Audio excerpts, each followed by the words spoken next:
താരസംഘടന അമ്മയിലെ വ്യക്തിഹത്യയുമായി ബന്ധപ്പെട്ട് ടിനി ടോമിനെതിരെ നിയമ നടപടിയുമായി മുന്നോട്ടു പോകുമെന്ന് മുൻ എക്സിക്യൂട്ടീവ് അംഗം അൻസിബ.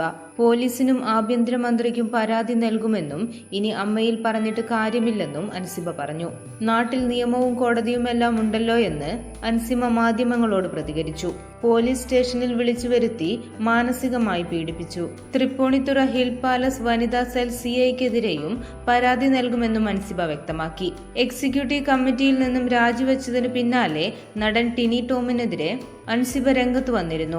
ടിനി ടോം തന്നെ ജിഹാദി എന്ന് വിളിച്ചെന്നും തനിക്ക് എല്ലാവരുമായും അവിഹിതമാണെന്ന് പ്രചരിപ്പിച്ചു എന്നുമായിരുന്നു അൻസിബയുടെ വെളിപ്പെടുത്തൽ. എന്നാൽ അൻസിബ തനിക്ക് സഹോദരിയെ പോലെയാണെന്നും ടിനി ടോം പ്രതികരിച്ചു. അമ്മയിൽ സജീവമായി പ്രവർത്തിക്കുന്ന ആളെന്ന നിലയിൽ തന്റെ വളർച്ച പലരും ഭയക്കുന്നുവെന്നും തന്റെ പേരിൽ ഇതുവരെ ആരോപണങ്ങളൊന്നും വന്നിട്ടില്ലെന്നും പറഞ്ഞ ടിനി ടോം അൻസിബയുടെ രാജി തിരക്കുകൾ കാരണമാണ് എന്നാണ് അറിയിച്ചതെന്നും കൂട്ടിച്ചേർത്തു.